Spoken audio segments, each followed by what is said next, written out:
Hey guys, tonight we are stepping back, way back, over 4,000 years to the sun-baked plains of Mesopotamia, the land between the rivers.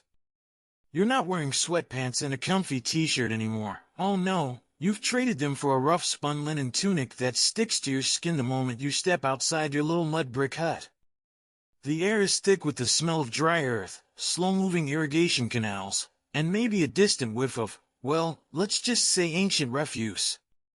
You can almost feel the gritty dust settle on your eyelashes as you blink in the harsh sunlight, the weight of the day's work already pressing down before it even begins. You're staring out at your fields, or maybe the communal fields, and you realize something fundamental is missing. Something big, strong, and capable of doing the back-breaking work that your own two hands and back just can't manage alone. Not if you want to feed your family and maybe even have a little left over for offerings to the gods or paying taxes to the temple. This isn't a drill. Survival here depends on efficiency, and efficiency often wears horns and pulls a plow. Yeah, honestly, you probably won't survive this level of manual labor without some serious animal help. So, before you get comfortable, take a moment to like the video and subscribe, but only if you genuinely enjoy what I do here. And hey, drop your location and local time in the comments if you like. It's always cool to see where everyone's tuning in from as we drift off together. Now, dim the lights, maybe turn on a fan for that soft background hum, and let's ease into tonight's journey together. You live in a world utterly dependent on the rhythms of the Tigris and Euphrates rivers. Your lifeblood flows through meticulously maintained irrigation channels that snake across the landscape. Without them, this fertile crescent would be just another parched desert. And to truly harness that fertility, to turn the tough, sometimes sun-baked earth and prepare it for the precious barley and wheat seeds, you need power. Human power is fine for small tasks, for scything the ripe stalks or winnowing the grain, but for breaking the ground, for the deep furrows needed season after season, you need something more. You need muscle, steady and strong, something that doesn't complain about sore shoulders at the end of the day. You need an ox. Oxen, castrated male cattle, are the tractors of your time. They represent a significant investment, a commitment to a life of hard work, both yours and theirs. Owning an ox isn't just about having a beast of burden, it's a mark of your status, your potential productivity, and your ability to contribute to the community's well-being and the temple's granaries. Historians still argue whether the widespread adoption of ox-drawn plows in Mesopotamia was the primary factor in the region's ability to support dense urban populations, or if advancements in irrigation and grain storage were more crucial. Either way, looking out at those fields, you need one. The alternative is years and years of back-breaking labor with hand tools, a prospect that feels heavier than any load you could ever hope to pull yourself. So, the decision is made. You need to acquire an ox. This isn't like popping down to the local livestock auction with a winning bid. This is a multi-stage process, starting with finding the right animal. Ideally, you want a young calf, maybe a year or two old, male, of course, before he reaches full maturity and, well, before he becomes less suitable for the patient, repetitive training that lies ahead. A young calf offers the best chance for you to shape its temperament, to build a bond, and to guide its development into a reliable work partner. Acquiring a full-grown, untrained bull? That's a recipe for disaster, injury, or at best, a beast too set in its ways to learn the discipline required for the yoke and plow. Where do you find such a creature?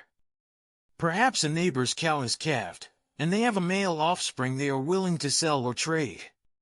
Livestock ownership is a complex web of transactions, sometimes involving silver rings, an early form of currency, bundles of grain, or other valuable goods like textiles or tools.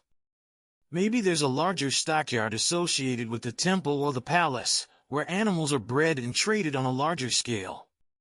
These places are buzzing with activity, the lowing of cattle, the bleating of sheep, the chatter of buyers and sellers. You walk through, eyes scanning, looking for potential. There's a lot to consider, even with a young calf. You're not just buying meat or milk potential, you're investing in future power. You look at the shape of its body, sturdy, well-muscled even now. Its legs, are they straight and strong? Its demeanor, is it skittish and wild, or does it show a glimmer of curiosity or even calm? You want an animal with a good build, yes, but also one that seems reasonably intelligent and not overly prone to panic. You're going to be spending a lot of time with this animal, relying on it with your livelihood, so its basic nature is incredibly important. It's a bit like choosing a roommate you'll also have to lift heavy furniture with, forever. Awkward. There might even be traditional signs or omens people look for. Is the calf's coat a certain auspicious color? Does it have any unusual markings? While not strictly part of the practical training manual, you live in a world where the divine is intertwined with the mundane. A calf that seems blessed by the gods might just be a better prospect. It's perhaps a quirky fringe tidbit that even in practical matters like animal husbandry, superstition, and belief played a significant role. You wouldn't openly admit you're only picking the one with the spot that looks vaguely like a favorable constellation, but you might factor it in, just in case. Can't hurt, right? So, you haggle, you negotiate, you perhaps offer a small prayer for a fair deal and a healthy calf. Finally, you reach an agreement. You have acquired a young male calf, your first step towards harnessing animal power for your farm. Bringing it home is an event in itself. It's not used to being led, not used to the idea that you are now its primary source of guidance and care. It might be scared, stubborn, or just utterly bewildered. And this is where your long, patient journey of training begins. The calf might pull back on the rope, try to dart away, or simply plant its feet and refuse to move, looking at you with those big, liquid eyes that seem to ask, "What fresh madness is this?" You take a deep breath. You've got this. Or, at least, you hope you do. So, you've got your eye on a few contenders. They're usually kept in a pen with their mothers or with other young animals, a chaotic tangle of limbs and lowing sounds. Your task now is selection, a process that feels a bit like a prehistoric job interview. You're not just picking the cutest one, although they are surprisingly charming with those big, wet noses and floppy ears. You're looking for potential. Long-term, reliable, heavy-lifting potential. You approach cautiously. Wild animals here aren't exactly friendly, and even domesticated ones require respect and a calm demeanor. These aren't puppies eager to lick your face, they're powerful creatures, even in miniature form. You observe them first from a distance. How do they interact with each other? Is one constantly being pushed around, or is one the undisputed king of the tiny mud puddle? Temperament matters. A timid calf might be difficult to train, prone to panic. An overly aggressive one could be dangerous later on. You're looking for something in the middle, maybe a little curious, but not overly bold or anxious. It's like trying to pick a coworker who isn't a total slacker but also won't try to unionize on day 2. A delicate balance. Then you move closer, speaking softly to avoid startling them. You need to get a look at their physical condition. A healthy calf is active, bright-eyed, and has a glossy coat.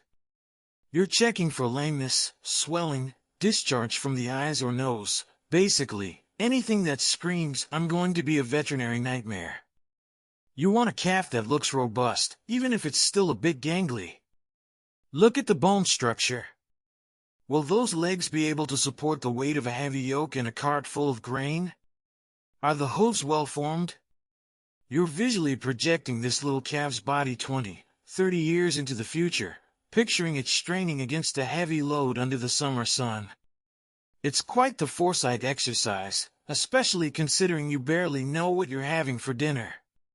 Pay attention to the shoulders and chest area. These are the power zones for a pulling animal. You want breadth and muscle potential. A narrow-chested calf might struggle with heavy loads later. Look at the back, is it straight and strong? A swayed back suggests weakness.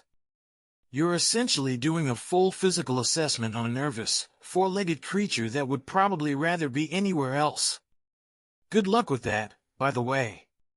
Trying to get a calf to stand still while you examine its hooves is about as easy as explaining modern plumbing to someone who thinks the toilet god is angry. Now, let's talk about the slightly less empirical aspects. Remember how we mentioned omens? Yeah, that's part of the selection process too. For a culture so deeply intertwined with religion and cosmic signs, it's natural that even choosing livestock would involve a nod to the divine or the auspicious. You might consult a diviner, or perhaps you just rely on traditional folk beliefs passed down through generations. Certain markings on the coat could be considered lucky or unlucky. The way the calf stands or faces when you approach might be interpreted as a sign. Historians still argue whether these practices were purely superstitious or if they incorporated a hidden layer of empirical observation, like a calf that seems particularly calm when approached might have a lucky marking associated with calmness. It's a fascinating overlap of practicality and piety. A quirky or fringe tidbit here might be the belief that the calf's behavior on a specific day, perhaps tied to a lunar phase or a particular festival, could indicate its future suitability for work or sacrifice. Or maybe there's a specific ritual involved in the transfer of ownership, a small offering made to the relevant deities of livestock or fields, asking for their blessing on this new partnership. You might murmur a prayer to Samus for clarity in your choice, or to the goddess Inanna, who is associated with fertility and abundance, including livestock. You definitely want to keep the gods happy, especially when you're making a significant investment that your livelihood depends on. Wouldn't want to accidentally pick a calf that Atrahasis himself cursed or something. Let's say you've narrowed it down to a few good prospects based on physical health and apparent temperament. Now you need to get a bit more hands-on, carefully and calmly. Can you approach it without it completely panicking? Can you gently touch its side or neck? This initial interaction is crucial. A calf that flinches violently from touch or tries desperately to escape suggests a deep-seated fear that will be incredibly difficult to overcome in training. You want a calf that might be cautious, but doesn't collapse into a quivering mess or try to headbutt you, though headbutting is often a playful behavior in young animals. You want to distinguish that from genuine aggression or fear. You're essentially doing a personality test on a creature whose primary language is mooing and maybe the occasional bewildered stare. You might spend hours doing this, moving from pen to pen, observing, touching, and perhaps quietly reciting the names of potential candidates to see if one feels right. It's a mix of hard-nosed assessment of physical potential and a gut feeling, influenced by tradition, belief, and your own intuition about animal behavior. You know that the success of your farming season, the ability to feed your family, and your standing in the community could very well hinge on the choice you make today. No pressure. Just pick the creature that will be your tireless work partner for the next couple of decades. Easy peasy. Finally, you make your decision. There's one calf that stands out. It has a sturdy build, clear eyes, seems alert but not overly flighty, and maybe, just maybe, it had that little marking near its eye that old Manum told you was a sign of divine favor. You point it out to the owner, finalize the transaction, and the calf is separated. A rope is carefully placed around its neck or head, and the process of leading it away begins. This is often the first real test of your relationship. The calf is leaving everything it knows, its mother, its companions, its familiar surroundings. It's scared, confused, and probably resistant. Getting it from the pen to your home is the very first step in what will be a long, challenging, but hopefully rewarding training journey. It's like the first mile of a marathon, except the marathon involves a creature that outweighs you and has no concept of why you're doing this. Wish yourself luck. Alright, you've managed to get your newly acquired calf back to your humble abode. Let's call him Gilgamesh. Mostly because it sounds suitably epic for something that's going to be doing epic amounts of work, and also because it's a name from this era, though maybe not one typically given to livestock. Still, it's your ox-to-be. You can name him what you want. He's probably tied up safely but gently near the dwelling, perhaps with access to water and some hay, looking utterly bewildered. His eyes are wide, scanning his new environment. This is the crucial phase of gentle acclimation. You're not throwing a yoke on him tomorrow, you're starting much, much slower. The first goal is simply for Gilgamesh to get used to you. You are the center of his universe now. His previous social structure is gone, his mother's gone, his buddies are gone. He needs a new anchor, and that anchor is you. You need to spend time near him, just being present. Sit close by while you mend a tool or weave some reeds. Talk to him in a low, soothing voice. Your voice is going to become one of his primary cues, so getting him used to its sound, associating it with calmness and safety, is paramount. It might feel silly talking to a calf who just stares blankly back at you, but it's establishing a connection. Think of it as the ancient Mesopotamian equivalent of puppy kindergarten, minus the tiny agility course. You're looking for signs that he's starting to relax in your presence. Maybe he stops flinching every time you move. Maybe he starts to graze or drink while you're nearby. These are small victories. The next step is gentle physical contact. You start by just reaching out slowly, letting him see your hand. Touch his shoulder, his neck, maybe his flank. The key is to be calm, deliberate, and persistent, but never forceful or scary. If he tenses up or pulls away, you stop, wait for him to relax, and try again. This is building trust, touch by touch. You're teaching him that your touch isn't a threat. It's like teaching someone who's only ever been poked with a stick that hands can also offer scratches behind the ears. As he gets more comfortable with your presence and touch, you start introducing basic handling. This is where the rope comes in, the one you used to lead him home. It's probably still around his neck or attached to a halter. You don't use it for force yet, just as a presence.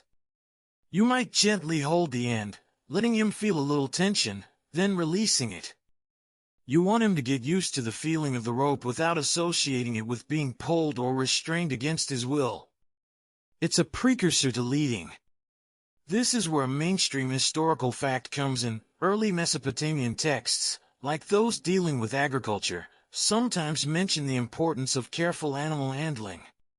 While detailed manuals aren't always preserved in full, snippets on best practices suggest an understanding that gentle methods yield better results in the long run compared to brutality. You also start working on basic voice commands. These are simple sounds or words that you'll use later to direct him. In your language, let's assume it's Akkadian for now. Just for flavor, you might use sounds for stop, go, left, and right. You say the sound calmly while gently encouraging the desired behavior. For instance, when you want him to move forward a step or two, you might make a soft clucking sound and gently nudge him. When you want him to stop, you use a different sound and stop applying pressure or encouragement. Consistency is key. You use the exact same sounds every time. Think of it like teaching a baby their first words, except the baby weighs a couple 100 pounds and has horns. A quirky or fringe tidbit you might encounter here is the belief in using specific chants or blessings while working with the calf. Perhaps certain sequences of sounds are thought to be more calming or more effective in gaining the animal's cooperation, drawing on ancient magical practices or prayers. It's not strictly part of the physical training, but in a world where the boundary between the practical and the spiritual is fluid, you might try anything that might help. Historians still argue whether these ritualistic elements were purely symbolic or if they had a psychosomatic effect on the handlers, influencing their own calm demeanor which, in turn, affected the animal. Was it magic, or just ancient animal psychology? Who knows, but if whispering an incantation while stroking his head seems to calm him down, you're probably going to do it. You spend perhaps weeks on this initial phase. Days melt into each other, marked by the sun crossing the sky and the cycle of feeding and watering your calf. You're observing him constantly, learning his moods, his reactions, what startles him, what calms him. You're building a relationship based on patience and mutual understanding, however rudimentary. You're teaching him that you are not a predator, not a threat, but a source of food, water, and consistent, predictable interaction. This bond is the foundation of all future training. If you rush this phase, if you scare him or hurt him, you'll create a fearful, unpredictable animal that will be dangerous to work with. Slow and steady wins the race, especially when the finish line involves avoiding being trampled. By the end of this acclimation period, Gilgamesh should be comfortable with you being close, with your touch, and should show some recognition of your voice. He might even come to you when you call his name, or make the specific sound you use for his name, if he hasn't quite grasped the concept of Gilgamesh yet. He's no longer the terrified wild creature you brought home. He's starting to see you as part of his world, albeit a strange, two-legged, loud-talking part. This initial bond will make all subsequent training infinitely easier. It's the difference between trying to teach calculus to someone who trusts you and trying to teach it to someone who thinks you're about to turn them into stew. One is merely difficult, the other is impossible and potentially hazardous to your health. You've laid the groundwork. Now, you can start introducing the tools of the trade, beginning with the humble, but important, rope. Gilgamesh is getting used to you. He doesn't bolt every time you approach, he tolerates your touch, and maybe even leans into a good scratch behind the ears if you find the right spot. Excellent. Now it's time to introduce him more formally to the tools of his future trade, starting with the rope. He's already felt the rope loosely around his neck, but now you need to teach him to respond to gentle pressure. This is fundamental to leading him and, eventually, guiding him while he's yoked. You'll use a sturdy rope, likely made of twisted plant fibers like flax or reeds, or perhaps even leather if you're fancy.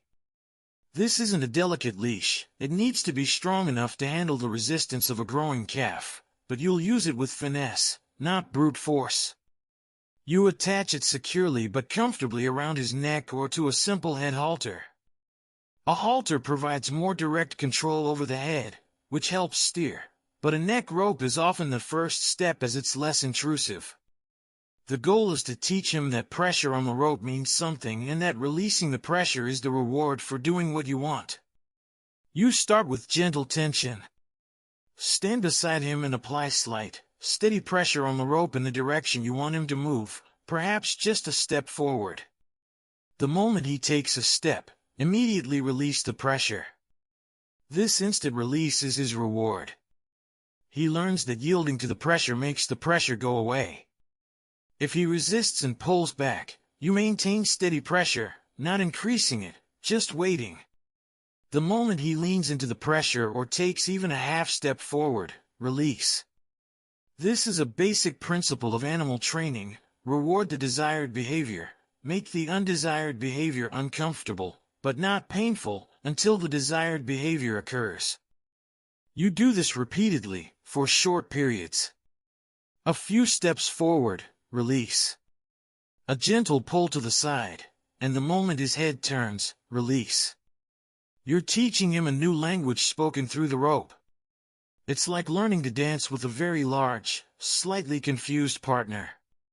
You lead, they follow, and the steps involve minimal awkward stomping on toes, hopefully. Desensitization is also key. The rope will be a constant presence during training and work.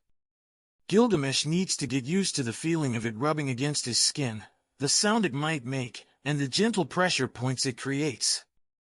You might gently rub the rope over his back, his legs, his flanks, while speaking calmly to him. Let him smell it, mouth it, within reason. You don't want him chewing through it instantly.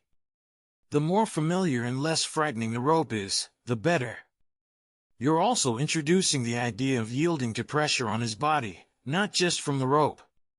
Gently pushing on his shoulder to encourage him to move sideways, or on his rear to encourage him to step forward.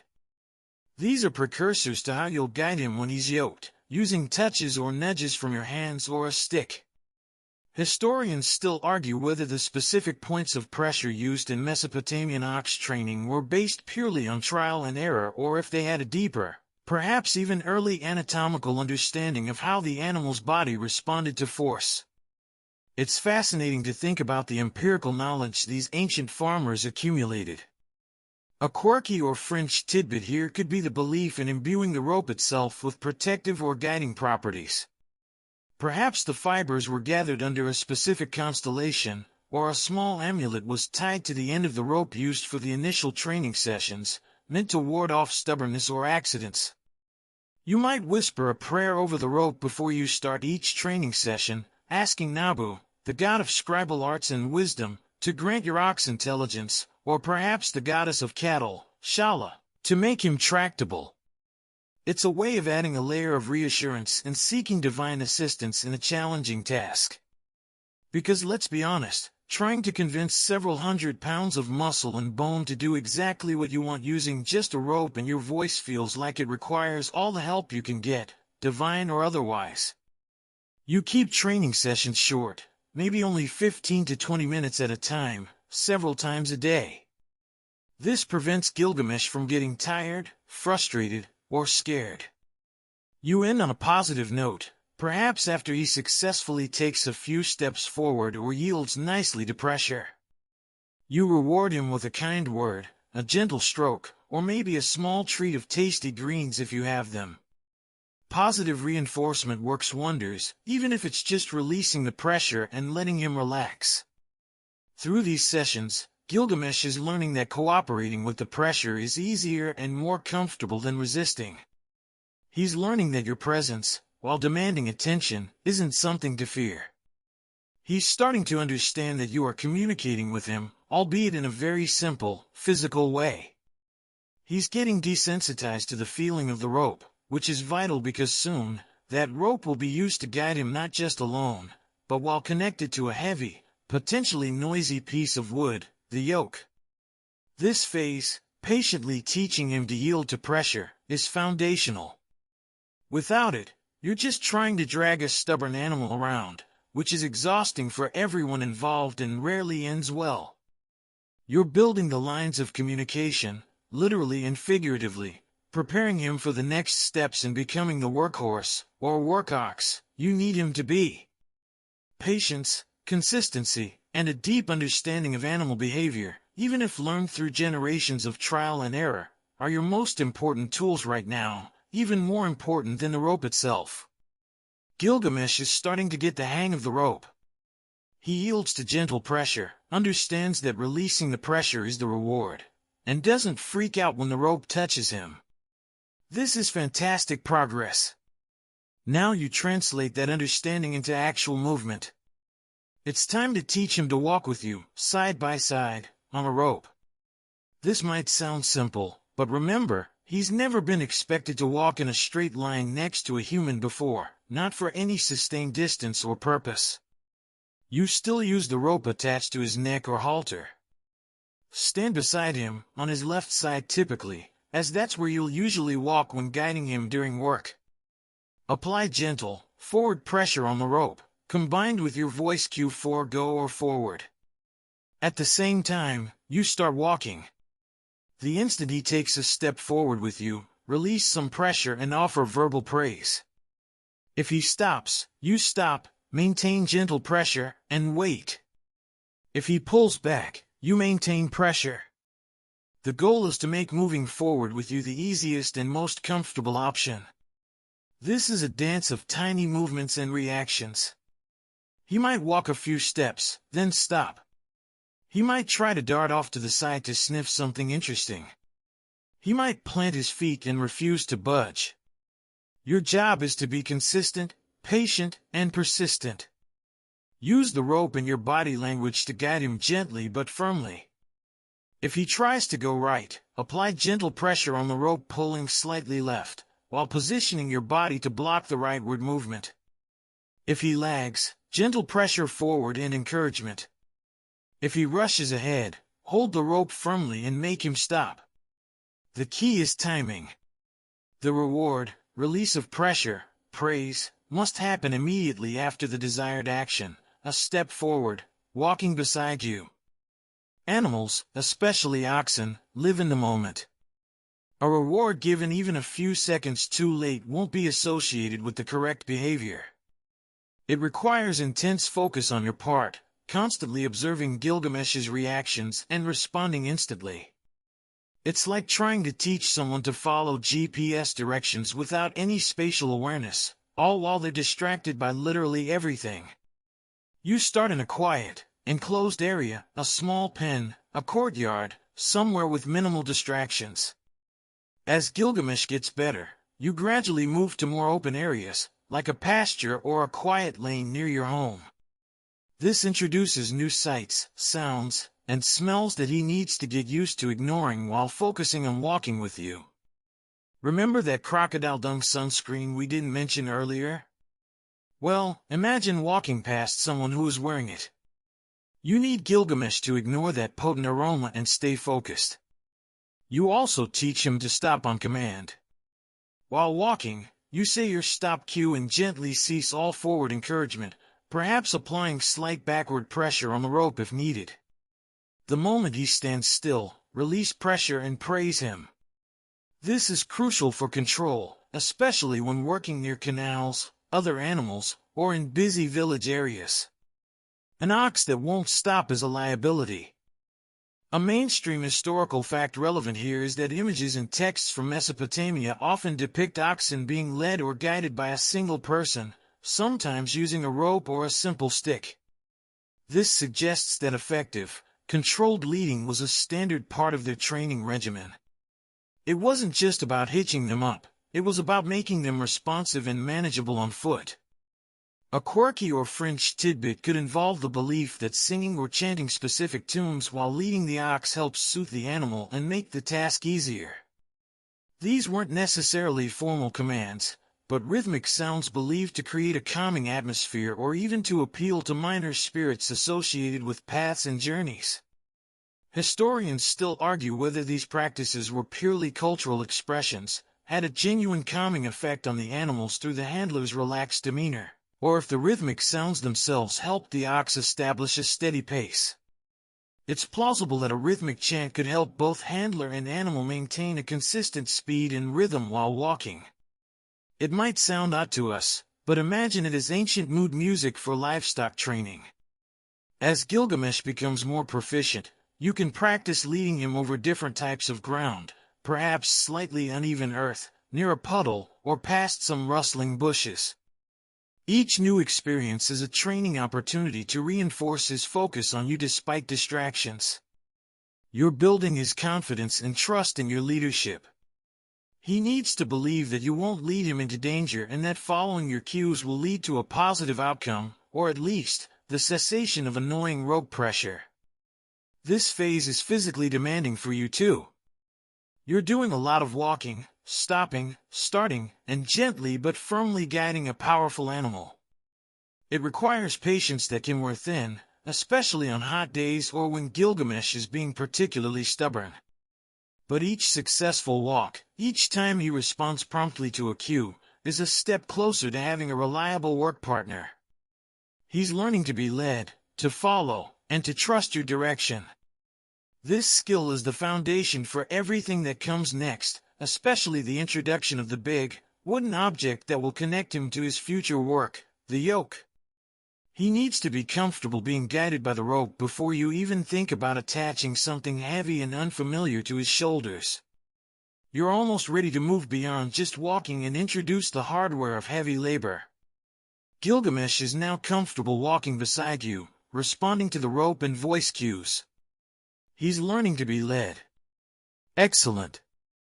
Before he can pull anything, however, he needs a yoke. The yoke is the fundamental piece of equipment that transfers the ox's pulling power from its shoulders or neck to the plow, cart, or sled. It's more than just a wooden beam, it's a crucial piece of personalized gear that needs to fit well to be effective and humane. Crafting the yoke is a significant task, one that you might undertake yourself if you have the skills, or perhaps you'd commission the village carpenter or a specialist craftsman. This isn't a one-size-fits-all situation. The yoke must be sized and shaped specifically for Gilgamesh's unique build. You need to measure the width of his shoulders, the depth of his neck, and the distance between his horns, if he still has them or will grow them in a way that impacts the yoke. A poorly fitting yoke will chafe, pinch, and distribute the weight and pressure unevenly, causing discomfort, injury, and ultimately, reducing the ox's ability and willingness to work. It's the ancient equivalent of trying to run a marathon in shoes 3 sizes too small, utterly miserable and likely to cause blisters. The most common type of yoke for oxen in Mesopotamia, and indeed throughout much of the ancient world, was likely a neck yoke or a head yoke. A neck yoke rests on the animal's shoulders, just forward of the shoulder blades, often padded for comfort, and is held in place by bows that go under the neck. A head yoke is fastened to the horns and forehead. Historians still argue whether neck yokes or head yokes were more prevalent in different regions or for different tasks in Mesopotamia.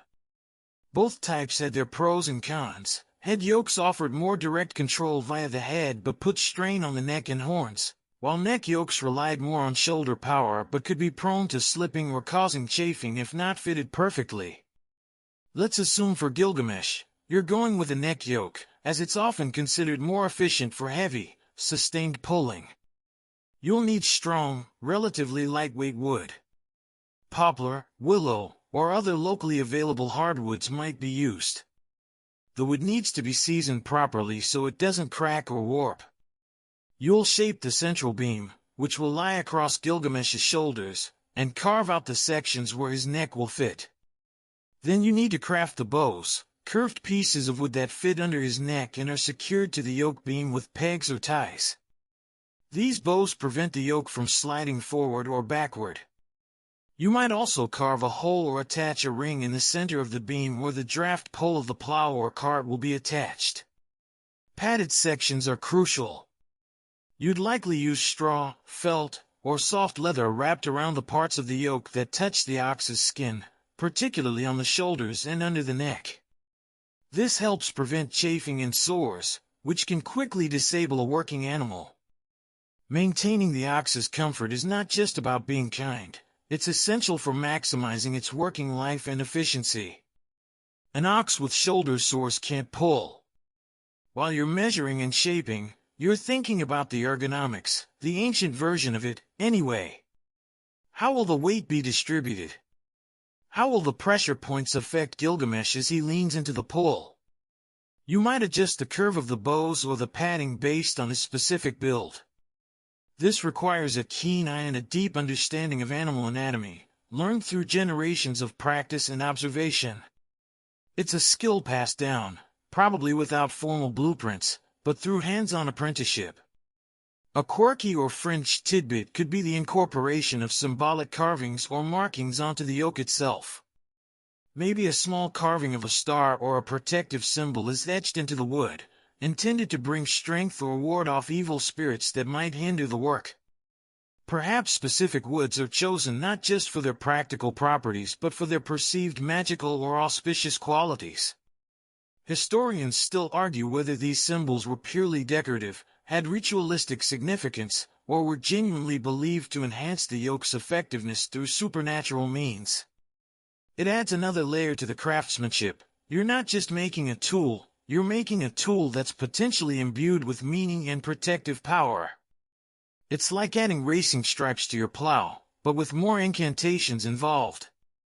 Once the yoke is crafted and smoothed, you'll need to test it for fit. This is a delicate process. You don't just strap it on and see if he bucks. You introduce the yoke slowly, letting Gilgamesh see and smell it first. Let him get used to its presence. Then, perhaps just lay it across his back for a moment without securing it, letting him feel its weight. You're desensitizing him to this strange, heavy object. This whole process of crafting and fitting the yoke could take days or even weeks, depending on your skill and the materials available. It's an investment of time and resources. The finished yoke is a symbol of Gilgamesh's destiny as a working ox and your commitment to transforming him into one. It represents the future of your farm, literally yoking your efforts to his strength. Getting the fit right is absolutely critical before you even consider the next step, the formal, and likely ritualistic, first yoking. That moment when he first truly feels the yoke resting on his shoulders, ready to bear the weight of work. You've finished crafting the yoke, carefully shaped and padded, perhaps even adorned with a small protective carving. Gilgamesh has seen it, smelled it, maybe even felt its weight resting briefly on his back. He's less terrified of this strange wooden object now, thanks to your patient desensitization. Now comes a significant step, one that marks his official transition into a working animal, the ritual of the first yoking. In ancient Mesopotamia, practical tasks were deeply intertwined with religious belief and ritual. Putting an ox to the yoke for the first time wasn't just a matter of strapping on the equipment, it was an event, a moment that required acknowledging the gods, seeking their blessing, and ensuring that the work to be done would be fruitful and safe. This ritual would likely involve offerings, prayers, and specific actions designed to sanctify the ox, the yoke, and the task ahead. The timing of this ritual might be important. Perhaps it's done on a specific auspicious day according to the calendar, or when the omens are favorable. You might consult a diviner or priest to determine the best time. The location could also be significant, perhaps near a small shrine on your property, or at a communal threshing floor or field blessed by the temple. Before you even bring Gilgamesh near the yoke for the actual fitting, there would likely be preparations. Offerings of grain, fruit, or perhaps even a small animal sacrifice might be made to deities associated with agriculture, strength, or animals, like Enlil, the god of wind and air, who controls storms and thus crop growth, or Shala, the goddess of grain and cattle. You would pray for the ox to be strong and obedient, for the work to be successful, and for protection against accidents or illness for both you and Gilgamesh. You are essentially asking for divine partnership in this venture. Then comes the moment of truth. With assistance, perhaps from family members or neighbors, you approach Gilgamesh, calming him with your voice. You explain, in simple terms, as if he understands, but the gods might be listening, what is about to happen and its importance. You carefully lift the yoke and, with practiced movements, place it onto his shoulders, securing the bows underneath his neck with pegs or ties. The yoke should fit snugly but not tightly. It should rest comfortably in the hollows just in front of his shoulder blades. This is the first time he feels the full, sustained weight and presence of the yoke secured to him. He might tense up, try to shake it off, or even try to back away. Your job is to remain calm, reassuring him with your voice and gentle touch. Let him stand there for a moment, getting used to the sensation. This isn't about pulling yet, it's purely about acclimatization to the feel of the equipment. While the yoke is being fitted, or immediately after, there would likely be specific incantations or prayers recited. These ancient texts, sometimes found on clay tablets, contain formulas for blessing fields, tools, and animals. A quirky or fringe tidbit might be that these incantations sometimes addressed the yoke itself, asking it to be strong and true, or addressed the ox directly, commanding it in the name of powerful deities to be obedient and diligent. Historians still argue whether the primary purpose of these rituals was to genuinely influence supernatural forces, to instill confidence and focus in the human participants, or to impress upon the animal, through the handler's serious demeanor and the unusual sounds, the importance of the moment. It's a fascinating blend of spiritual belief and practical psychology. You might, for instance, recite something like, "By the power of Enlil, god of the plow, I place this burden upon you, Gilgamesh. Be strong, be steady, pull true." The ritual might also involve sprinkling Gilgamesh with water, perhaps blessed water from a holy source or the life-giving rivers, symbolizing purification and vitality.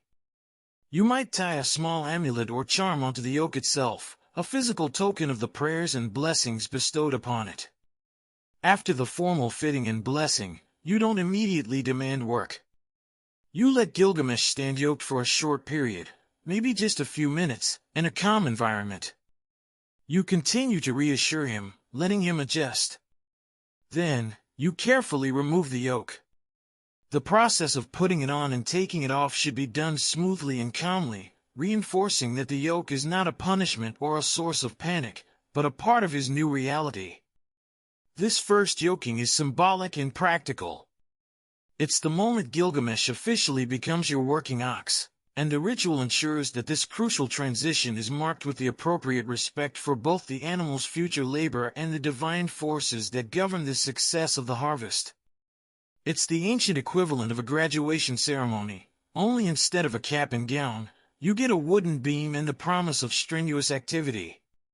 By treating this moment with gravity and ritual, you're not just training an animal, you're integrating him into the fabric of your agricultural life and seeking favor for the demanding tasks ahead. You've fitted the tool, now it's time to teach him how to use it. The ritual of the first yoking is complete. Gilgamesh has worn the yoke, felt its weight, and hopefully didn't panic completely. He's getting used to the idea that this piece of wood is now part of his existence. You've made your offerings, recited your prayers, and the gods, you hope, are favorably inclined towards your agricultural endeavors. Now, it's time for the next crucial step in his training, teaching him to pull. You don't start by hitching him to a heavy plow and expecting him to turn a furrow. That would be overwhelming and likely lead to resistance or injury. You start light. Very light. The initial goal is simply to get Gilgamesh comfortable with the sensation of something behind him, attached to the yoke, that creates resistance when he moves forward. You might start by attaching a short, light rope or chain from the center of the yoke to a small, insignificant object that offers almost no resistance when dragged. Maybe a bundle of straw, a few light branches, or just the end of the rope itself dragging on the ground. The point is to get him used to the pull originating from the yoke on his shoulders. As he walks, he'll feel this slight drag behind him. The sensation is new. He might stop, look back, or seem confused. Your job is to encourage him gently forward, using your voice cues for go and perhaps walking beside him as you did in earlier leading exercises. As Gilgamesh becomes comfortable dragging the lightest load, you gradually increase the resistance. You might progress to dragging a slightly heavier branch, or maybe a small, empty wooden frame. You're not focusing on how much he can pull yet, but teaching him the action of leaning into the yoke and moving forward against a gentle pull. This is where he starts to understand the purpose of the yoke. It's not just a decoration, it's how he engages with the work. This training is done in a controlled environment, just like the earlier leading exercises. A flat, open area free of obstacles is ideal. You continue to use your voice commands, go, stop, and guide him, reinforcing that moving forward when asked, even with something dragging behind him, is the correct behavior. The moment he takes a step or two forward, you might ease the pressure or stop briefly, offering praise. Think of it as teaching him to push a small toy car before you ask him to push a full-sized chariot. He needs to understand the mechanics of applying his power against resistance in a low-stakes environment. If he gets spooked or refuses to move, you stop, calm him down, and go back to an even lighter load or just practicing standing yoked. Patience is paramount. Forcing him will only create fear and stubbornness. A mainstream historical fact here is that evidence from Mesopotamian artifacts like cylinder seals and depictions on temples often shows oxen pulling various loads, including plows and carts. While the images don't detail the training process itself, they clearly show the outcome of this training, animals capable of working effectively under yoke. This practice was central to their agriculture and economy. A quirky or fringe tidbit could be the use of specific sounds or rhythms while the ox is pulling for the first time. Perhaps beating a drum or shaking a rattle while the ox is moving forward, associating the sound with the action of pulling. This isn't necessarily a command, but a way to create a familiar auditory environment for work, or perhaps to ward off bad luck during this critical stage. Historians still argue whether such practices were genuinely believed to influence the animal's performance through mystical means, or if they served a more practical purpose, like setting a pace or helping the handler maintain focus during repetitive tasks. It's possible the rhythmic sound could help the ox establish a steady gait while pulling. You might find yourself humming or chanting as Gilgamesh takes his first tentative steps with a twig dragging behind him.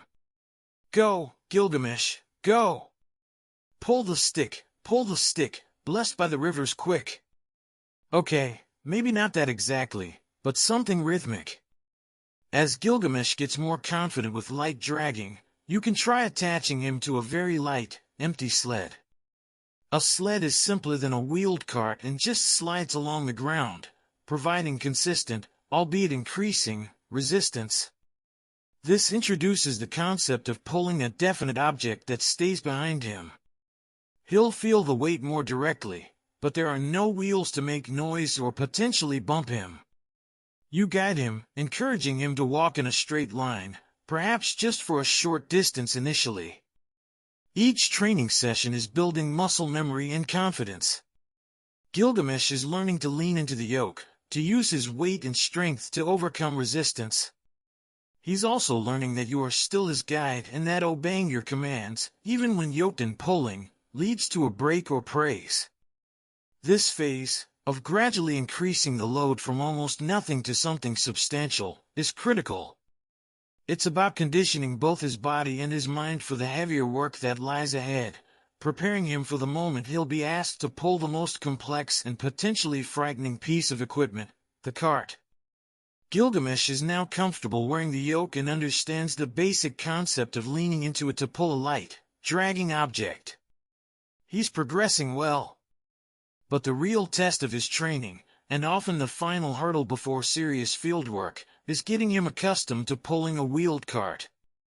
This isn't just about weight, it's about the sights, sounds, and movements of a cart, which can be far more unnerving for an animal than a simple drag sled. Mesopotamian carts, especially earlier ones, were often heavy, solid-wheeled affairs. Imagine thick wooden discs, probably made of multiple pieces joined together, bolted onto a sturdy axle. These wheels didn't have spokes, they were solid. When they turned, especially over uneven ground or pebbles, they would make a considerable amount of noise, a deep rumble, clicks, and maybe groans of protesting wood. The cart itself would sway and bounce behind the ox. This combination of sound, movement, and the sheer bulk of the cart can be very frightening to an animal that isn't prepared.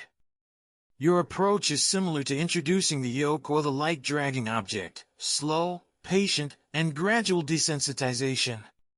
First, you need to get Gilgamesh used to the presence of the cart without being hitched to it. Park an empty cart somewhere he can see it, perhaps in the corner of the training area. Let him approach it, sniff it, get used to its shape and smell. You might feed him his hay or give him water near the cart to create positive associations. Once he seems less bothered by its static presence, you start introducing movement and sound. You might gently roll the empty cart past him while he's standing yoked to nothing, or while he's in an adjacent pen. This lets him hear the noise of the wheels and see the movement from a safe distance. You want to avoid startling him. If he reacts nervously, stop the movement, let him calm down, and try again later from further away. It's like getting used to traffic noise, but the traffic is right behind your shoulders and attached to you. When he seems relatively unconcerned by the cart moving nearby, you can try yoking him to it. Crucially, you start with the cart empty. Even empty, a solid wheeled cart is heavy and substantial. The act of backing him into position, attaching the draft pole, the long beam extending from the cart's axle to the yoke, and securing the connection is a delicate dance. Ensure everything is fastened correctly. You don't want the cart detaching unexpectedly. With the empty cart yoked, you ask Gilgamesh to move forward. This is a big moment. He'll feel the significant weight behind him, the pull on the yoke will be much greater than with the light drag objects, and he'll hear the noise of the wheels directly behind him. He might be hesitant, plant his feet, or try to back up. Your patience from earlier stages is vital here. Use your familiar voice commands for go and provide gentle encouragement. You might need an assistant to help guide the cart initially or just stand nearby to provide a calming presence. The key is to keep these first pulling sessions short and successful. Just a few steps forward are a victory. Ask him to move, and the moment he does, even just a shuffle, praise him and let him stop. Gradually increase the distance you ask him to pull the empty cart. Practice turning gentle corners. He needs to learn how the cart follows him and how to manage the pull and the turns. A mainstream historical fact is that the invention and widespread use of wheeled vehicles, including carts pulled by oxen, was a major technological advancement in Mesopotamia. These carts were used for transporting goods, people, in the case of chariots, and materials for construction and agriculture. Depictions show them on roads and in fields, highlighting their importance. Historians still argue whether the earliest solid-wheeled carts were developed primarily for religious processions, warfare, or practical transportation of heavy loads. Regardless of their initial use, they quickly became indispensable for agriculture and trade, relying entirely on trained animal power. A quirky or fringe tidbit could involve specific rituals performed on the cart wheels before they are used for the first time with a trained ox. Perhaps rubbing them with a certain oil, attaching protective charms to the axle, or pouring libations onto the ground where the wheels will first turn, asking deities of movement or travel for smooth journeys and stop construction. You are blessing the mechanics of the cart itself, ensuring it doesn't break down or become a source of fear for your ox. It's a practical piece of technology, yes, but in this world, everything benefits from a little divine insurance. Imagine whispering, "Please don't make that terrifying squeak sound," while anointing the wooden axle with sesame oil. As Gilgamesh gains confidence pulling the empty cart, you can start adding very small amounts of weight. A few stones, a single clay pot, just enough to slightly increase the resistance and let him feel the difference. This process of gradually increasing the load is crucial for building his strength and confidence. He needs to learn that the cart, even when heavy, is manageable if he leans into the yoke and pulls steadily. You're teaching him to trust that you won't overload him and that his effort will result in forward movement and eventual rest. This phase of mastering the cart is one of the final steps before he is truly ready for the demanding work of the fields. Gilgamesh is making real progress. He can wear the yoke, pull a light object, and he's even getting used to the noise and feel of that clunky cart behind him. He understands the basic concept of leaning into the pull when you say go and stopping when you say stop. But when you're actually working, particularly when you're behind the plow handles or sitting precariously on that rumbling cart, you can't always be right beside him, applying gentle road pressure or nudging him with your hand. You need a way to direct him from a distance. This is where mastering voice and whip cues comes in. Your voice is your primary tool for control and communication once Gilgamesh is fully engaged in work. You need a distinct set of vocal commands that he instantly recognizes and associates with specific actions. You've already started with go and stop, but you need more. You need sounds or short words for turn left, turn right, perhaps something to encourage him to pull a little harder on a tough spot, or to slow down. These commands need to be loud enough to be heard over the noise of the cart or plow, but delivered calmly and consistently. Shouting in panic isn't helpful, it will only scare him. Think of it as training a particularly stubborn opera singer to respond to subtle conductor cues. It requires precision and lung capacity. Teaching these commands builds upon his earlier training. To teach turn left, for instance, you'd combine the voice cue with a physical action he understands. Maybe you start by leading him with the rope again, saying the turn left sound while gently pulling the rope to guide his head and body in that direction. The moment he begins to turn, you release pressure and give verbal praise. Once he associates the sound with the action when being led, you reinforce it while he's yoked to the empty cart. say the command and use a guiding stick or perhaps a gentle tap from the whip on his opposite side, right flank for a left turn, to encourage the turn. He's learning to connect the sound of your voice with the movement you want him to make. Now, let's talk about the whip. In training manuals from later periods and other cultures, whips are often mentioned as a tool for oxen. However, the purpose isn't typically brute punishment. For trained work animals, the whip is primarily an extension of the handler's arm, used for directional cues or gentle encouragement. It's not about hitting the ox hard. You're using it to tap him lightly on the flank to signal a turn. A tap on the right flank means turn left. A tap on the left flank means turn right. You might use a light flick over his back to encourage him to start moving or maintain pace. The sound the whip makes as it cuts the air can also become a cue. You'll craft your whip from a flexible stick or reed with a leather thong or cord attached to the end. It needs to be long enough to reach Gilgamesh's flanks while you're positioned behind him.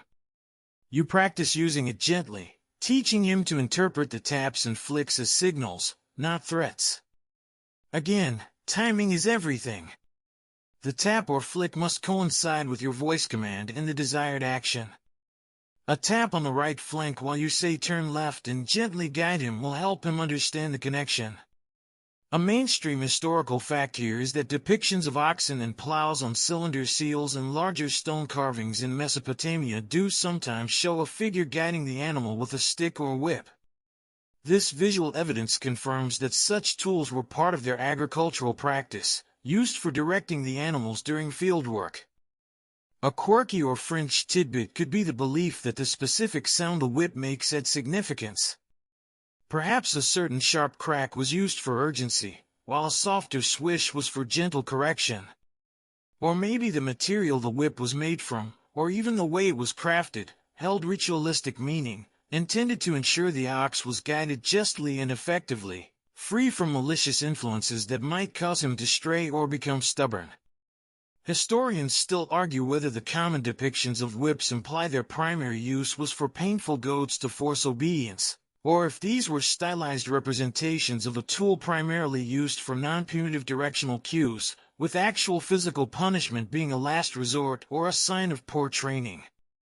Given the investment in an ox, injuring it through excessive whipping seems counterproductive, suggesting direction was the main goal.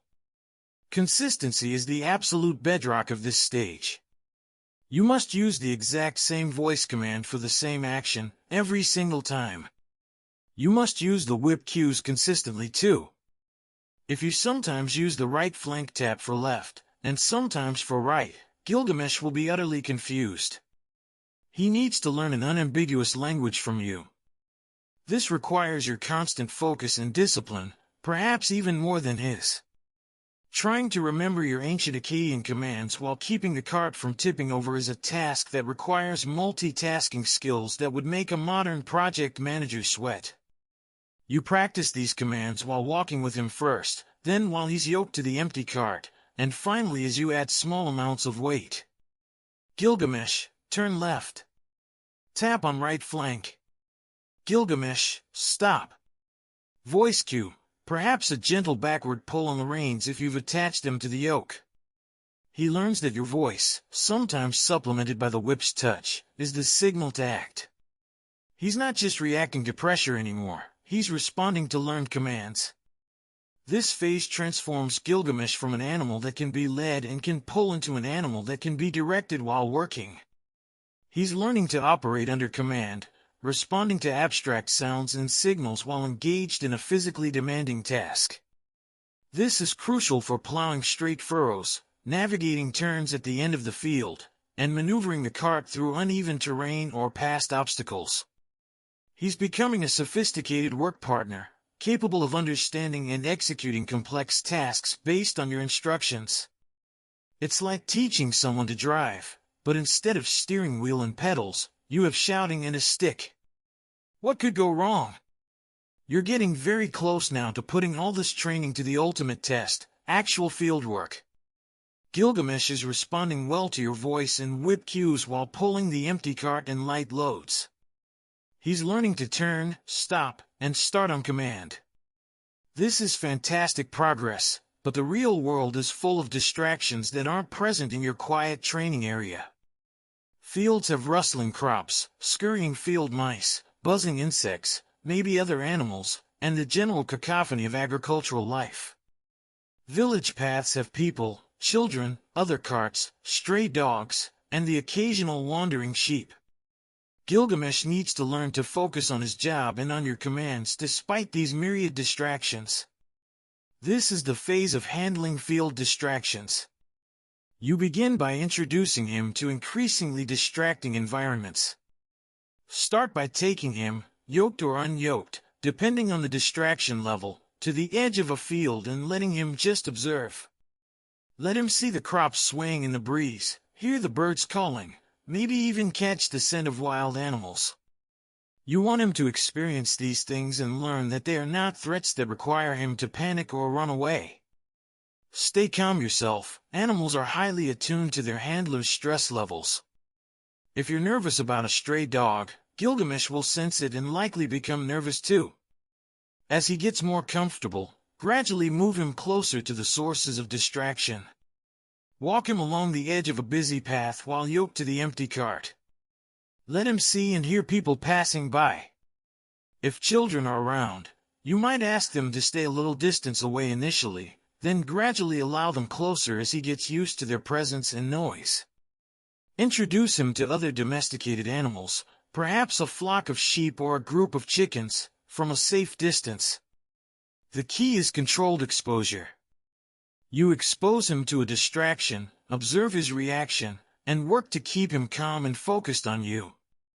If he spooks at a sudden noise, you stop, reassure him with your voice, and wait for him to calm down before proceeding.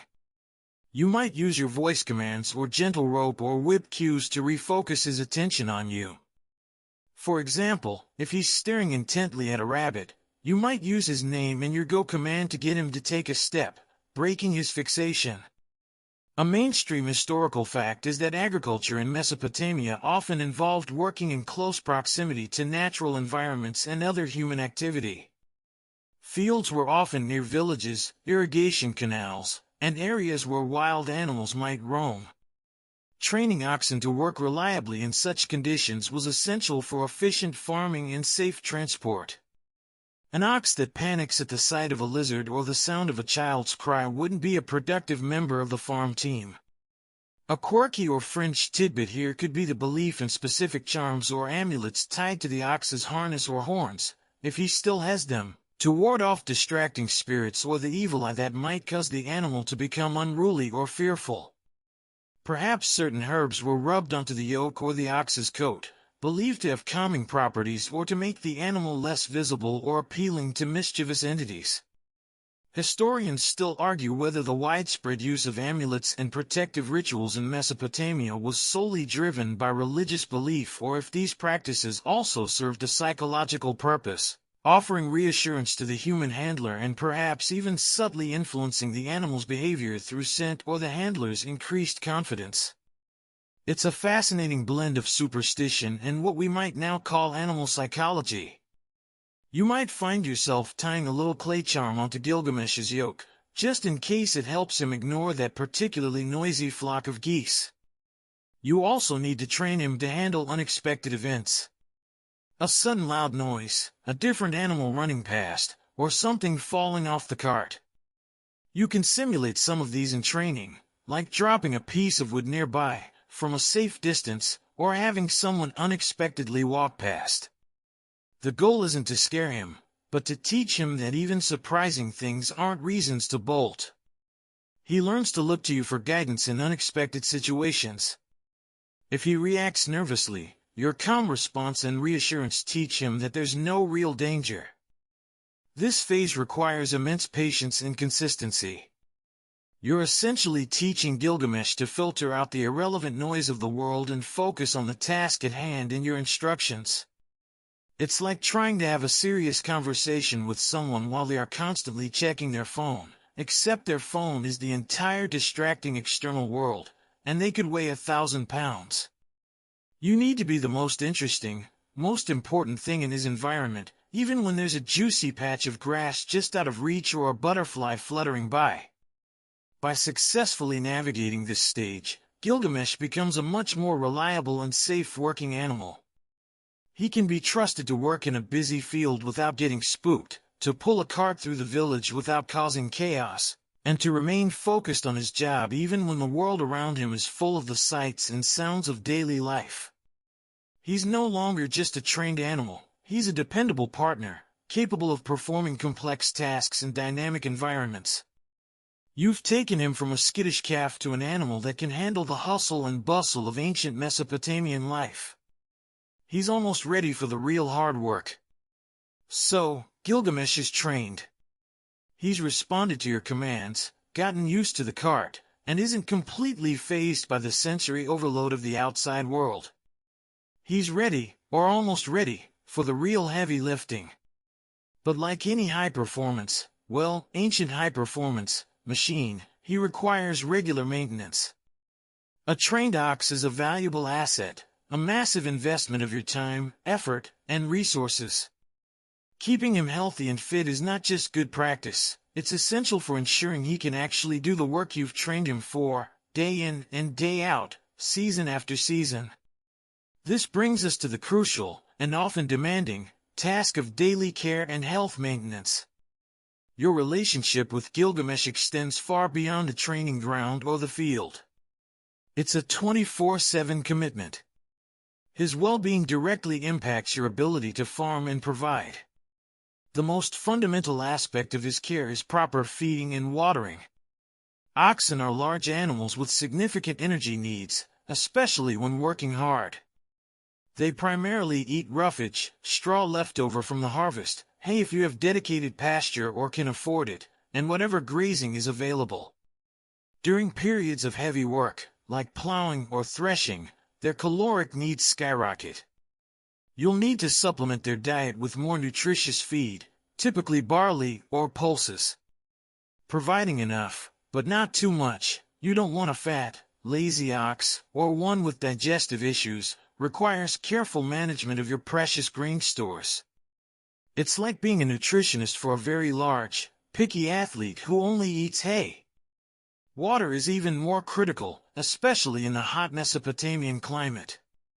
You must ensure Gilgamesh has access to fresh water constantly.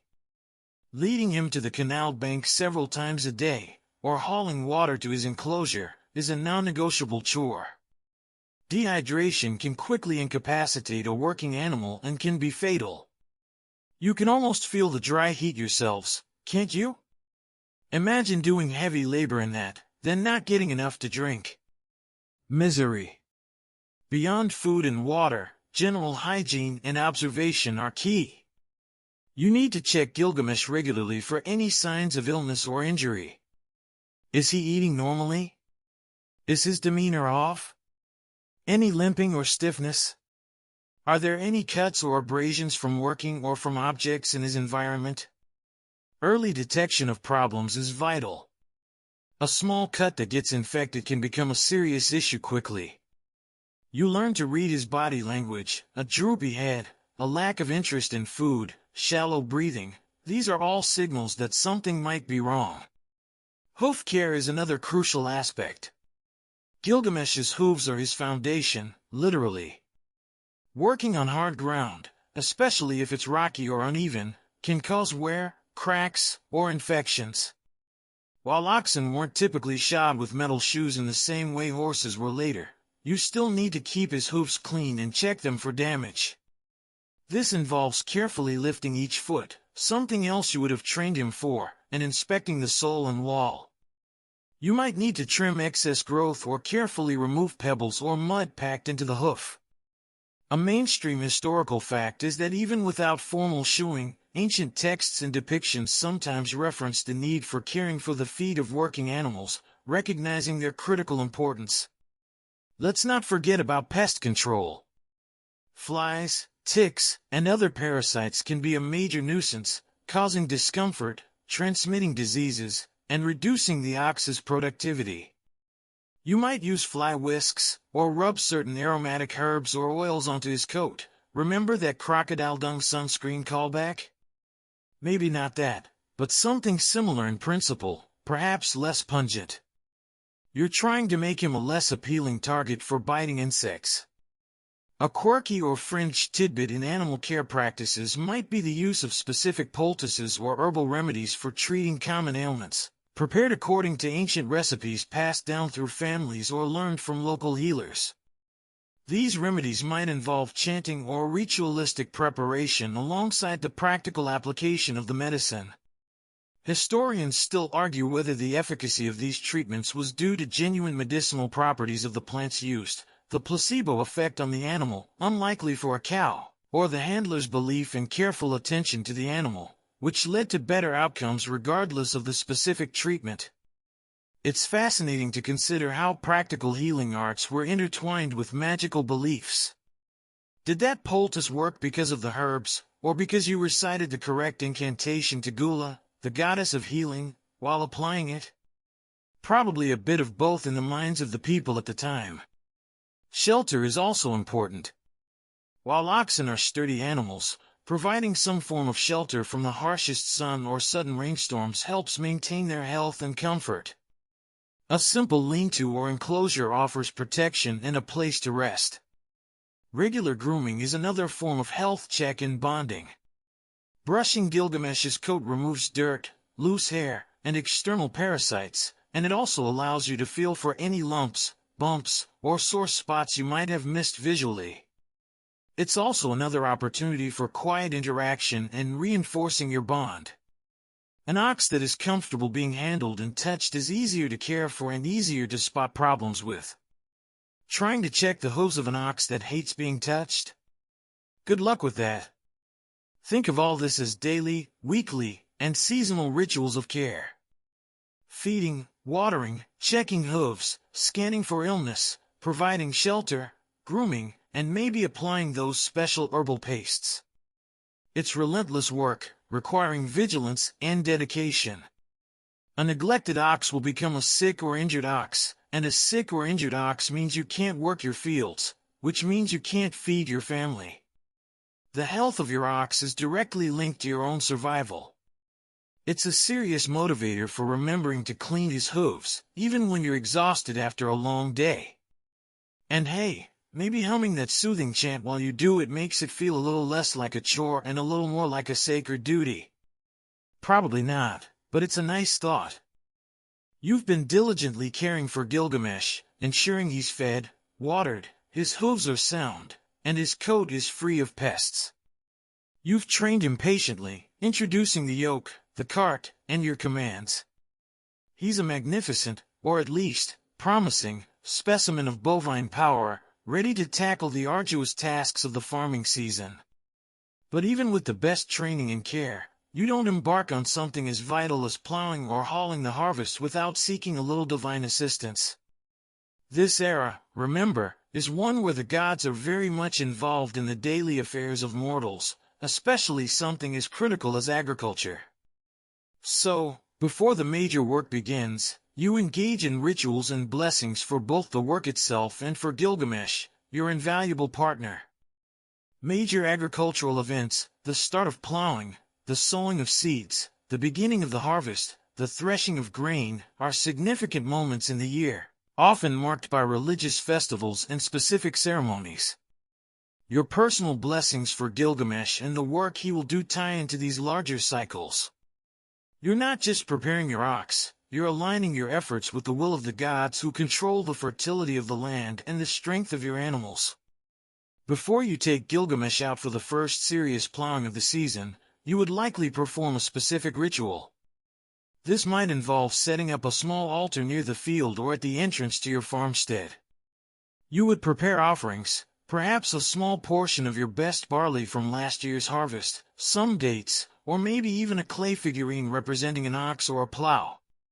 You address prayers to the relevant deities, Enlil, as the god associated with the plow and the earth's bounty, Shala, the goddess of grain and cattle, perhaps even Ishtar, Inanna, who is associated with fertility and the earth's generative power. You are asking for strength and endurance for Gilgamesh, for the plow to cut true, for the soil to be receptive, and for a bountiful yield at the end of the season. It's like asking for good Wi-Fi signal before starting a crucial online meeting, but with higher stakes and less technical support available. These prayers and incantations weren't just spontaneous appeals. Many were formalized, passed down through generations, sometimes even written on clay tablets kept by priests or scribes.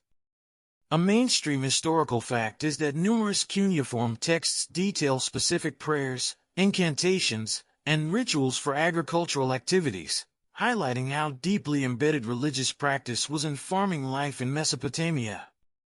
There were rituals for blessing the fields before plowing, for ensuring successful germination, and for protecting the crops from pests and bad weather. Your personal blessing for Gilgamesh is a microcosm of these larger practices. Part of the blessing might involve Gilgamesh himself. You might lead him to the altar area, allowing him to be present while you make the offerings and recite the prayers. You might gently touch him while invoking the god's names, symbolically including him in the blessing. You might even anoint his head or the yoke with a small amount of blessed oil or water. This physical act, combined with the ritual, is meant to imbue him with strength, protect him from injury or illness while working, and make him amenable to the task ahead. It's like giving him a little pep talk and a ceremonial pat on the head, but with cosmic implications. A quirky or fringe tidbit might be the belief in appeasing minor field spirits or deities associated with specific parts of the plow or cart. Perhaps you'd leave a tiny offering of grain or a drop of beer near the yoke or the plowshare itself, asking these lesser entities not to interfere with the work or cause the equipment to break. Or maybe there's a specific chant used when attaching the yoke for the first time each season, meant to wake up the working power within the animal. Historians still argue whether these practices targeting minor spirits or objects were a continuation of more ancient animistic beliefs, a way of compartmentalizing potential problems, blame the minor spirit, not the major god, or simply folk customs that added another layer of perceived control over the unpredictable world of farming.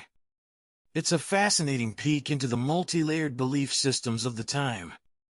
You never know, maybe the little spirit of the plowshare really appreciates that drop of beer and makes the work go smoother.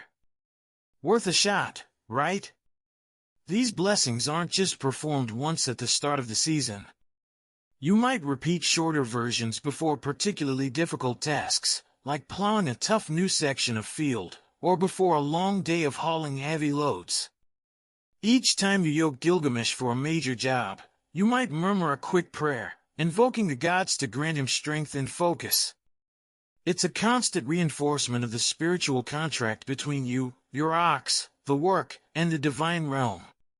The success or failure of your harvest is not seen as solely dependent on your skill or Gilgamesh's strength. It's also subject to the favor of the gods. A good harvest means the gods are pleased. A poor one might indicate their displeasure, perhaps requiring further offerings or acts of penitence. These blessings for your ox and his work are part of your ongoing effort to maintain a good relationship with the divine powers that govern your world. You're doing everything you can practically, training, care, good equipment, and you're doing everything you can spiritually. It's the ancient version of hedging your bets. Okay, Gilgamesh, you bring the muscle, I'll bring the prayers. Hopefully, between us, we can make this field produce something other than rocks. The sensory details of these rituals would be quite distinct: the smell of burning incense or roasting offerings, the sound of your voice raised in prayer or chanting, the feel of Gilgamesh's warm hide under your hand as you bless him, the taste of food shared as part of the ceremony. These sensory inputs make the ritual feel real and impactful, solidifying the connection between the sacred and the very practical task of farming. By engaging in these blessings, you're not just hoping for good luck, you're actively participating in the cosmic order as you understand it. You're acknowledging that your efforts are part of a larger system governed by powerful forces. And you're reinforcing the value and importance of Gilgamesh's role, not just as a brute force provider, but as a creature whose strength and willingness to work are themselves gifts from the divine, to be nurtured and blessed. You've fed his body, trained his mind, and now you're tending to his spirit, or at least the spiritual context of his labor. All systems go. You're finally ready for that first big push. The blessings have been made, the offerings presented, and Gilgamesh, ideally, seems calm and ready, perhaps having eaten a bit of that blessed barley. The yoke is fitted perfectly, the traces connecting him to the plow, or maybe it's the cart for the first big haul, are secured, and you are standing ready, grip firm on the plow handles or positioned behind the cart. This is it. The culmination of months, maybe even a couple of years, of patient training, care, and spiritual preparation. This is the first grand task, the moment Gilgamesh earns his keep and validates all your effort, the first major pull, likely the breaking of a field for plowing or hauling a significant load of stones from the field edge. You position Gilgamesh at the edge of the field or beside the load. You double-check the harness, the yoke, the connection points. Everything needs to be secure and comfortable. You take a deep breath. This isn't a practice session, the outcome matters. You use your calm, firm voice to give the command to start. Gilgamesh. Go! He leans into the yoke. You feel the tension transfer from the yoke through the traces to the plow or cart. There might be a moment of hesitation, a slight strain as he puts his full weight into the effort. The plowshare bites into the tough earth, while the cart wheels begin to groan and turn against the resistance. And then, hopefully, movement. The first furrow is rarely perfectly straight. The first few feet of hauling a heavy cart are often jerky. Gilgamesh is experiencing the full, sustained resistance of actual work for the first time. He's feeling the earth grip the plowshare, the drag of the soil turning over, or the dead weight of a loaded cart. He might pull unevenly, veer off course, or stop when the going gets tough. Your job is to guide him, correct him, and encourage him, just as you did in training, but now under actual working conditions. You use your voice commands constantly. Gilgamesh, left, with a guiding tap, to correct his line. Steady, boy, steady, to keep his pace even. Go, Gilgamesh, go, to encourage him through a difficult patch. You are walking behind the plow, using the handles to control its depth and direction, while simultaneously managing your ox. If it's the cart, you're likely walking beside him or just behind, guiding him. It's a complex coordination of physical effort and animal handling. A mainstream historical fact is that plowing with oxen was typically done by one person guiding both the plow and the animal, requiring significant skill and coordination. This first major task is exhausting for both of you. Gilgamesh is using muscles he hasn't fully engaged before, learning the rhythm and feel of sustained pulling.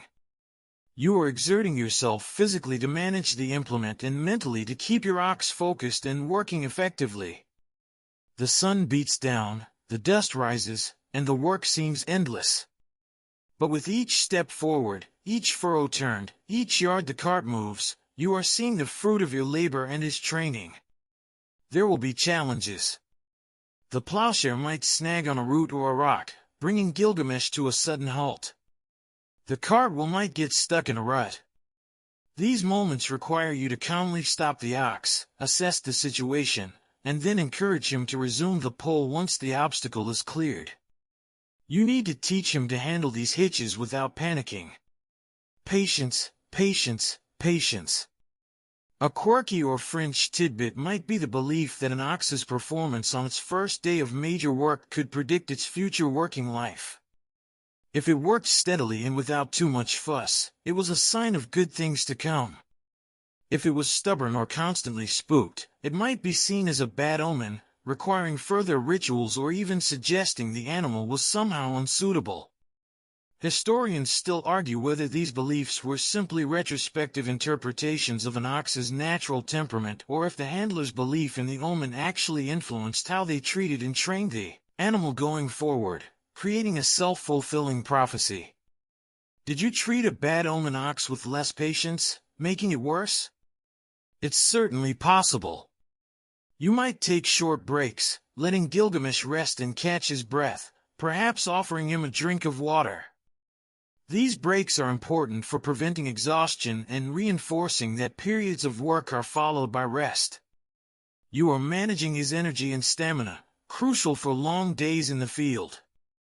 By the end of that first major task, you will both be tired, dusty, and maybe a little sore. But if Gilgamesh has completed the work, if he has pulled steadily, responded to your commands, even imperfectly, and hasn't panicked, it's a triumph. You've successfully integrated him into the most critical aspect of your livelihood. He has proven he can do the job. This is the beginning of his working life cycle, a cycle tied to the seasons and the demands of your farm. You unyoke him, perhaps offer a final prayer of thanks, and lead him back for food and rest. He has earned it. And so have you. The first grand pull is complete. You've successfully completed the first major task. Gilgamesh is yoked, he pulls, he listens, mostly, to your commands, and he survived it, and so did you. This single event wasn't the end goal, of course, it was the beginning of his working life cycle. From now on, Gilgamesh is integral to the rhythm of your farming year, a living engine powering your efforts through the seasons. The most intensive period for Gilgamesh will likely be spring, the time for breaking the earth with the plow to prepare the fields for sowing. This is heavy, demanding work, requiring sustained effort day after day, turning over compacted soil, burying last season's stubble, and creating those essential furrows. You'll spend hours behind him, guiding the plow, your muscles aching, the dust coating everything, relying on his steady pull. After plowing, the next big task is often harrowing, breaking up the larger clumps of soil left by the plow, creating a finer seedbed. This is still hard work, but maybe slightly less strenuous than the initial break. Then comes the sowing, which often didn't heavily involve the ox, but he might be used to pull a light drag to cover the seeds. Summer means irrigation, maintaining the channels, sometimes using the ox to pull a simple device to lift water if needed, but the most brutal work is often held back until things cool slightly, or reserved for tasks like hauling building materials or goods to market when fields are actively growing. The harvest arrives, a period of intense activity, but much of the cutting and gathering is human labor. Where Gilgamesh comes in during harvest season is hauling. He'll be yoked to the cart, hauling the reaped bundles of grain from the field to the threshing floor, a repetitive but vital task. And then there's the threshing itself. Oxen were often used to tread on the grain, separating the kernels from the stalks by walking circles on the threshing floor. Imagine that job. Just walking in a circle, on grain, for hours. Exciting stuff. Autumn might involve preparing fields for winter, maybe a light second plowing or clearing stubble, and continued hauling of supplies. Winter typically means less intense fieldwork, perhaps some hauling, maintaining equipment, or just allowing Gilgamesh time to rest and regain condition after the hard seasons. The cycle repeats year after year. Through all this, Gilgamesh is your constant. He's the source of power that allows you to cultivate enough land to feed your family and meet your obligations. His pace sets the rhythm of your workday. You become incredibly attuned to each other. You can tell by the feel of the plow handles or the tension in the traces if he's tiring, if something's wrong, or if he's hitting a tough spot. Your voice commands become second nature to both of you. It's a partnership forged through shared labor under the Mesopotamian sun. A mainstream historical fact is that oxen were the primary source of heavy agricultural labor in Mesopotamia for millennia, fundamentally shaping the scale and nature of farming in the region. Their ability to pull plows and carts made possible the surplus food production needed to support the world's first cities. Historians still argue whether the development of more efficient yoking techniques or breeding stronger cattle contributed more significantly to increases in agricultural output over time. A quirky or fringe tidbit related to this working life might be the belief that certain oxen were luckier than others, or possessed special qualities that made them exceptionally good at specific tasks. Perhaps an ox that was particularly good at plowing tough soil was thought to have been blessed by a specific earth deity, or one that pulled the cart smoothly was favored by a travel god. People might exchange stories or even trade oxen based on these perceived, almost magical, aptitudes. It adds a layer of folklore to the practical reality of managing working animals. You might hear someone brag, my old beast, Ninsun, she could pull a cart overloaded with dates and never complain. Must have been blessed by Ishtar herself. Meanwhile, your neighbor's ox seems to get stuck if it sees a particularly large pebble. What gives? The working lifespan of an ox like Gilgamesh is quite long, especially compared to horses used for speed. A well-cared-for ox could work for 15, maybe even 20 years, sometimes longer, steadily providing power season after season. But like any worker, they eventually slow down, their strength wanes, and injuries or illness become more common. When Gilgamesh reaches that point, when he can no longer effectively pull the plow or cart, you face a difficult decision. He's been your partner for decades, part of your family's survival. In a world where every resource is precious, an old, non-working ox might eventually be used for meat, hide, or bone, ensuring that even in old age, he provides for the family. It's a practical necessity, albeit a poignant one, marking the end of a long and fruitful working life. Your reliance on Gilgamesh has been total. He has literally helped you shape the earth and bring forth sustenance. The bond between you, formed through patient training, daily care, and shared labor, runs deep. You've learned to trust his strength and his willingness, and he's learned to trust your guidance and care. He's been more than just an animal. He's been the silent, powerful heart of your farm's operation. His life, intertwined with yours and the land, represents the ancient relationship between humans and the animals that enabled civilization itself to flourish in the cradle of Mesopotamia. The creak of the yoke, the lowing of the ox, the turn of the soil, these are the fundamental sounds of life here, sounds that have echoed for thousands of years, powered by the strength of trained animals like Gilgamesh. Now, as the sounds of the ancient fields begin to fade, the distant lowing, the gentle creak of a cartwheel, the soft rustle of drying straw, let your own sounds soften too. The dust settles on your tunic, the feeling of the rough cloth against your skin fades away. You can release the tension in your grip on that imaginary plow handle or cart trace. Your muscles can relax. You are not in the sun-baked plains of Mesopotamia anymore. You are right here, safe and warm, or cool and comfortable, tucked into your own space. The image of Gilgamesh, strong and steady, leaning into the yoke, can soften now, becoming less distinct, like smoke drifting from a distant cooking fire. All the learning, the rituals, the patient effort, can settle into the background of your mind, dissolving like morning mist under the rising sun. There is nothing left to pull, nowhere left to go, except deeper into rest. Just the quiet, the calm, and the gentle hum of your fan, or maybe it's just the soft rhythm of your own breathing, slowing, easing. Let the day's work, and the history of ancient work, drift away, completely.